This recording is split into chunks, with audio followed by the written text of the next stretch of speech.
You guys epitomize really what it means, once a Marine, always a Marine, continuing to serve our Corps in many ways out in the community, and we're fortunate to be partners with you. Thanks for all you've done for 3-3, and all that I know you'll continue to do. Definitely looking forward to get my hands dirty in there, cleaning up some monuments, and work with you guys. As a part of recognizing our Marine Corps League here, I'm going to ask Mr. P.T. Brent to come and say a few words and introduce a guest of honor, Sergeant Major Cece. And Mr. P.T. Brent, he's a good friend. He's a great friend of our Corps. He's a former Marine infantryman, NCO. He's been there, done that. And then, he's done a lot of other things, but also beyond just being a Marine infantryman, I think it's pretty unique to point out that he was a embedded correspondent 3 times, on 3 occasions, in Iraq, Afghanistan, and then places in Africa, all with Marine units, and extremely loyal to our Corps. We're lucky to have you tonight. Mr. P.T. Brent, thank you very much, sir.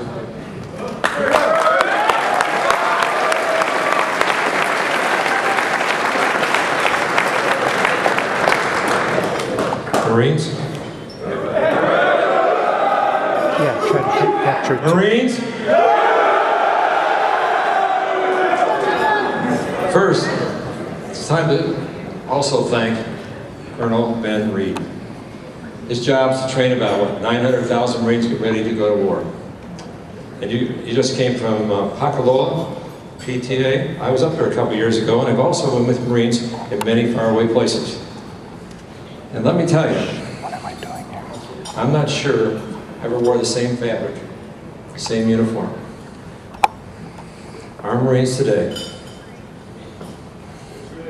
are the most sharply disciplined and aggressive fighting force the world's ever known. We have the best Marines ever, right now. Now I'll do a couple of sea stories.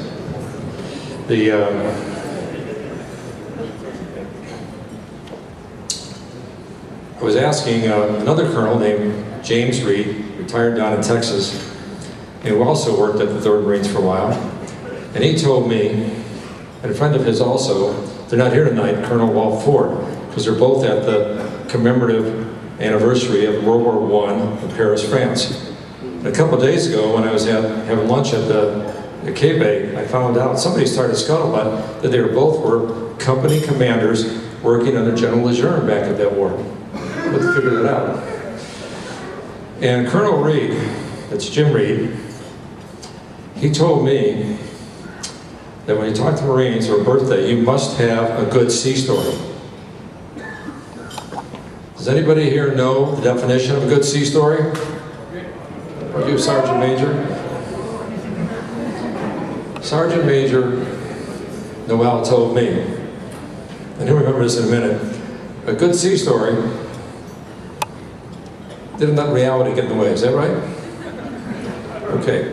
These sea stories are both from a time machine. The first one goes back to 1903.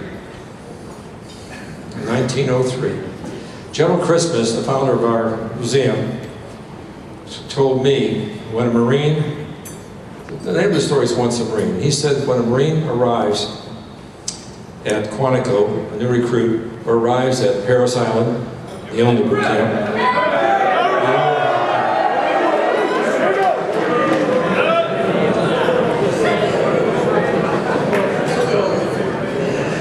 there's a mystical set of hands that goes into their chest cavity.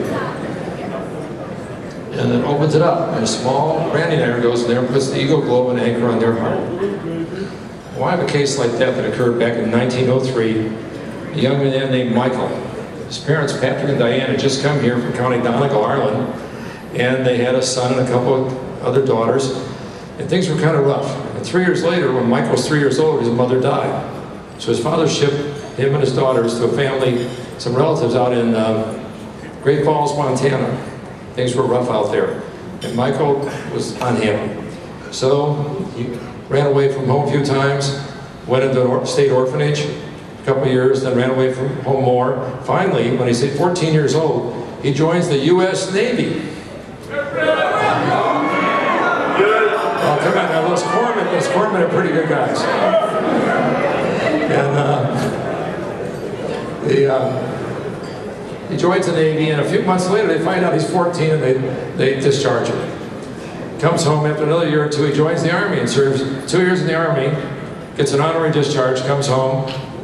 Then finally, in 1920, he sees the great light. 1920, on 10 November, he joins the U.S. Marines.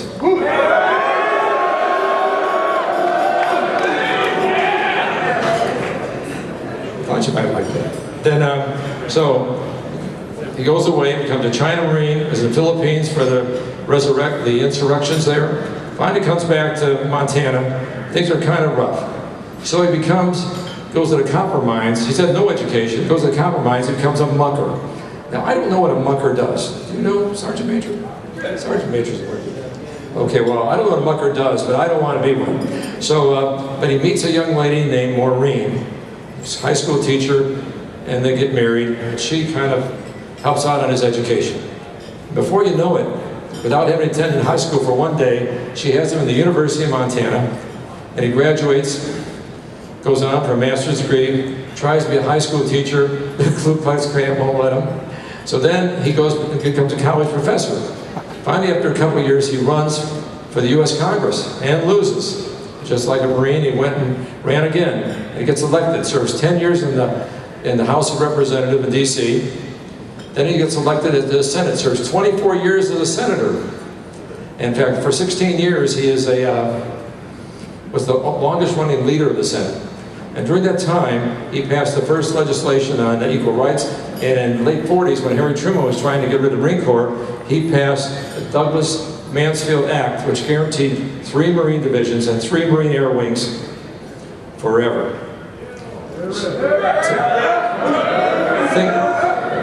That's the way it goes, Harry. So he goes 24 years, retires. But President Carter sends him to Japan as ambassador, and he becomes arguably the finest ambassador they ever had. 2 years later, Reagan sends him there for 8 more years. They built a statue to him. In fact, they even wanted to put a tomb there when he died. He was revered in Japan. Comes back home, tries to retire again. And the different presidents and administrations keep sending him on diplomatic missions, and he keeps working until he's 98 years old. And he went to work every day. And just a few days before he died, he stopped going to work, and he passed away at the age of 98. Now, the president wanted to put him up on the VIP section of Arlington. The University of Montana library, named after him, had a special place for him to be buried. Japan even offered a place. But where do you suppose this incredible man, Senator Mike Mansfield, is buried? He didn't want that. So if you go to a very quiet section 2942, at the small little corner of Arlington, you see a white little plaque. And now remember, this man was in every branch and has every credential there was. And on that plaque, all it says, Michael Joseph Mansfield, Private, U.S. Marines.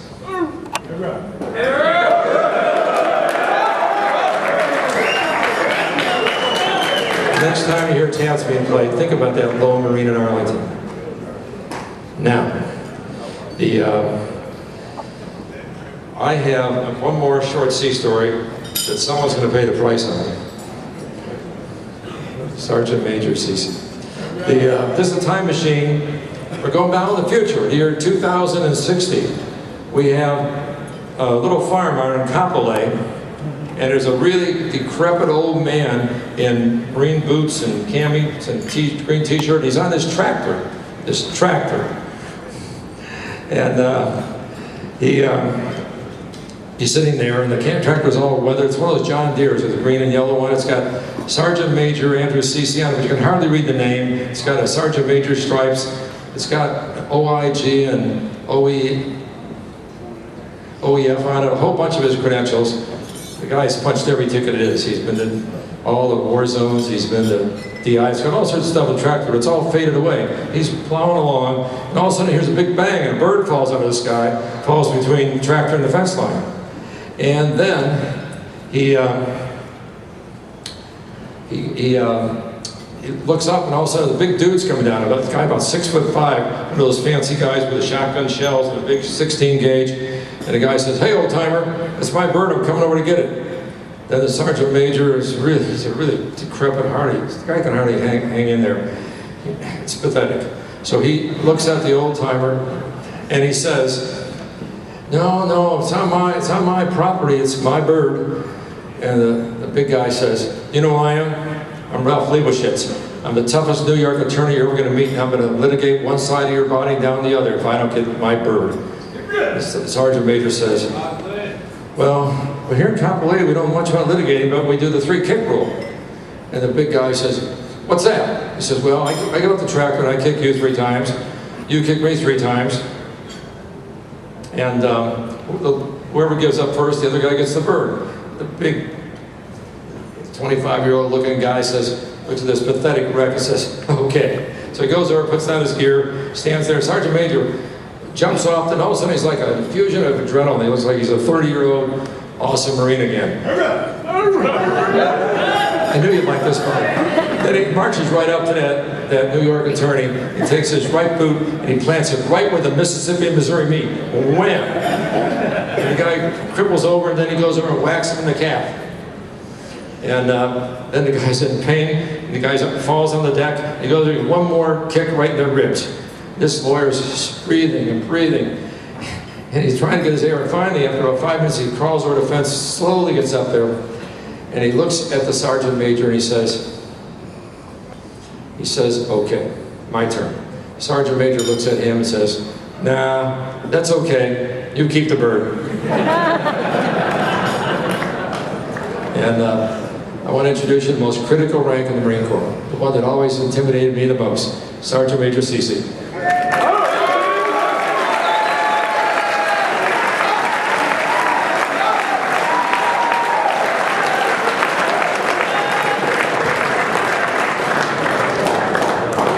Thank you, PT.